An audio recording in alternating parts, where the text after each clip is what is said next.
Welcome to Charts Today. My name's David Linton, and today's edition for Monday the 30th of March comes to you from Cowes on the Isle of Wight, where I have a house down here, and I've chosen to self-isolate. I did have the virus a few weeks ago, had very mild symptoms, and very grateful to all of you who sent your best wishes. So I'm absolutely 100% have been for over a week now.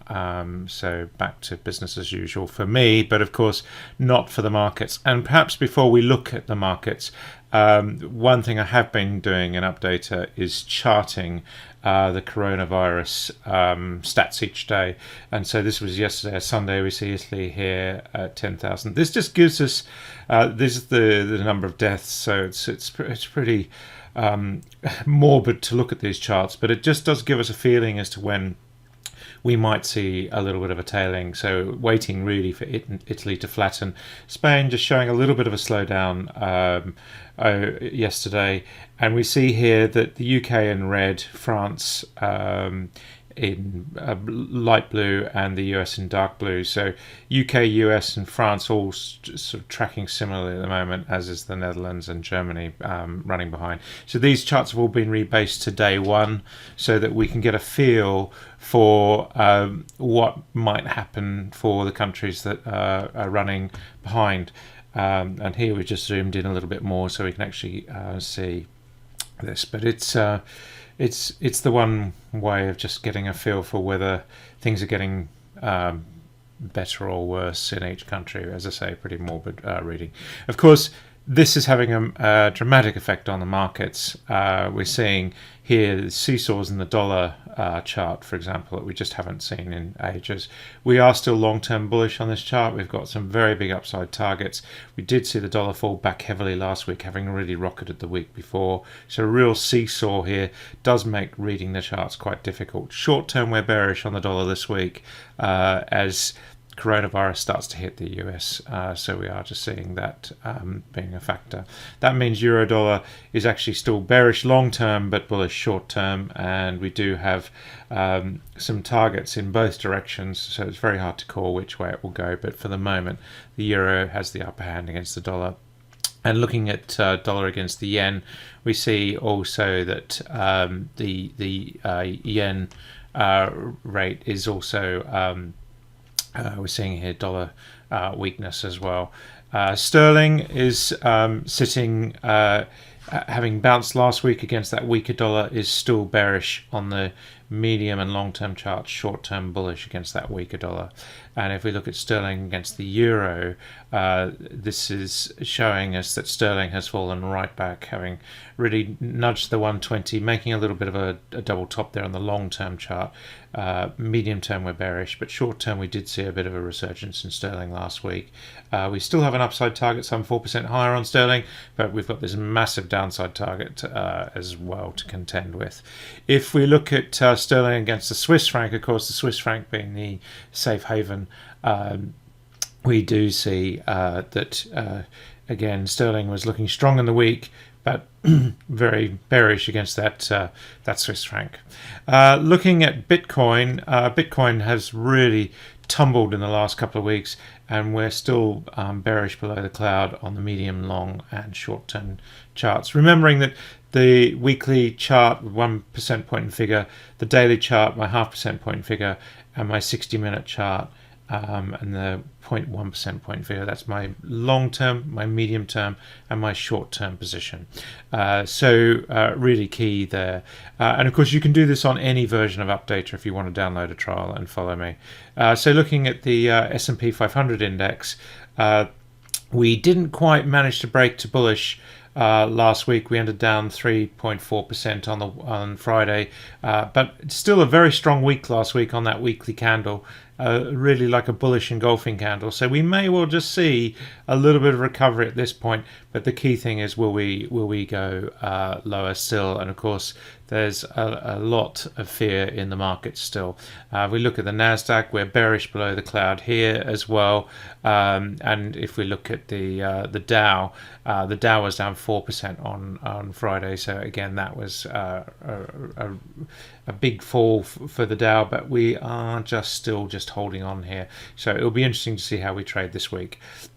We do have downside targets, so we've got to keep an eye on that. And if you're trading the market short term, use the 1 minute charts.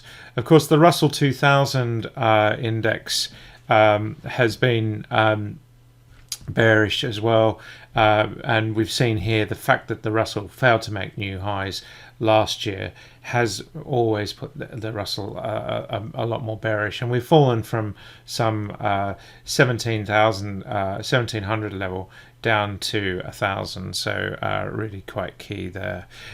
Taking a look at the futures this morning, we see the S&P future is sitting down 0.3%, and the NASDAQ E-mini down 0.07. So little changed on the futures at the moment.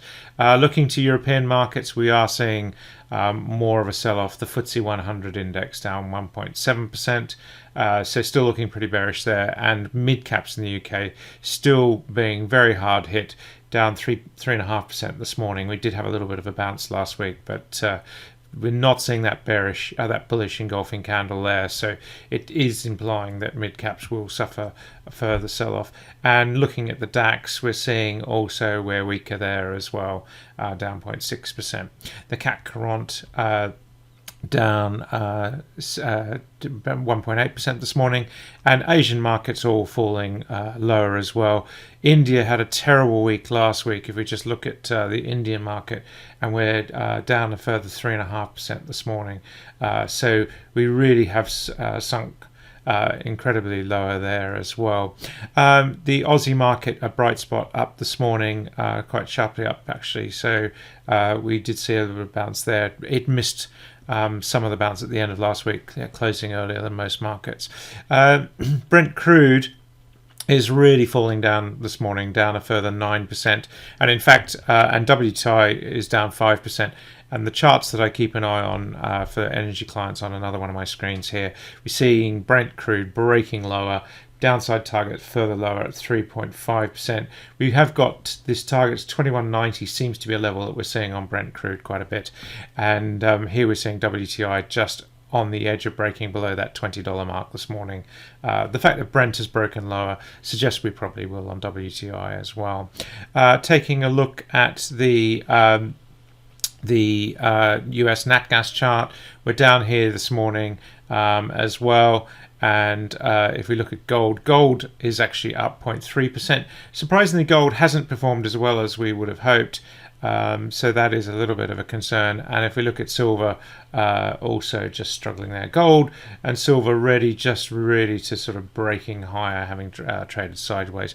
And US 10-year yields, we've seen massive moves in the yield chart, the 10-year yield. We went as low as 0.5%.